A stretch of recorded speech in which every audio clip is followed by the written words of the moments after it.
கொத்தவரங்காய் எடுத்து சின்ன சின்னதாக கட் பண்ணி ஒரு கப் அளவு எடுத்து வச்சிருக்கிறேன்.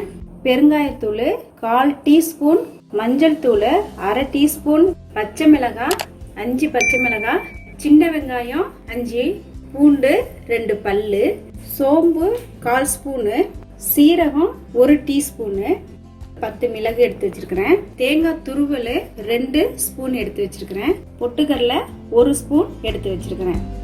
இப்போ நான் குக்கரில் கொத்தவரங்காயை போட்டுடுறேன். பெருசாக கட் பண்ணியும் போடலாம். நான் சின்ன சின்னதாக கட் பண்ணியிருக்கேன். ரொம்ப தண்ணி ஊற்ற வேண்டியதில்லை. இந்த கொத்தவரங்காய் மூழ்கிற அளவு ஊற்றினா போதும். அதில் ஒரு 1/4 டீஸ்பூனு உப்பு சேர்த்துக்கிறேன். அவ்வளோதான். இதை இப்போ நான் வேக வச்சு எடுக்க போகிறேன். 2 விசில் போதும் இதுக்கு.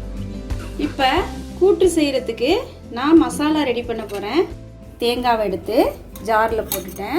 5 சின்ன வெங்காயம், 2 பூண்டு பல், சோம்பு, சீரகம், மிளகு, பச்சை மிளகாய், பொட்டுக்கடலை போட்டு நைஸாக அரைச்சி எடுத்துகிட்டு வர போகிறேன். இப்போ நான் நல்ல பேஸ்ட்டாக அரைச்சி எடுத்துகிட்டு வந்துட்டேன். இப்போ நான் ஒரு 2 ஸ்பூன் அளவுக்கு எண்ணெய் ஊற்றிடுறேன். அது எண்ணெய் சூடாயிடுச்சு. இந்த அரைச்ச மசாலாவை இந்த எண்ணெயில் விடுறேன். நான் ஊற்றின எண்ணெயில் இந்த மசாலாவை நல்லா கரட்டிட்டேன். இந்த டைமிங்கில் இதில் நான் பெருங்காயத்தூளையும் மஞ்சள் தூளையும் சேர்த்துடுறேன். உப்பு ஏற்கனவே கொத்தவரங்காயில் 1/4 டீஸ்பூன் போட்டிருக்கிறேன். இப்போ நான் இன்னும் கொஞ்சம் சேர்க்குறேன். இதில் சேர்த்து நல்லா எல்லாத்தையும் நல்லா மிக்ஸ் பண்ணிடுறேன். இதில் இப்போ தண்ணி எதுவும் சேர்க்க வேண்டியதில்லை. இப்போ பாருங்கள், அந்த மசாலா அப்படியே ஒட்டாமல் சுருண்டு நல்லா வருது. இப்போ நான் அந்த டைமிங்கில் கொத்தவரங்காயை சேர்க்குறேன். கொத்தவரங்காயில் எடுத்து வச்ச அந்த தண்ணியே நான் அதில் ஆட் பண்ணிட்டேன். இப்போ நான் எல்லாத்தையும் ஒன்றா மிக்ஸ் பண்ணிடுறேன்.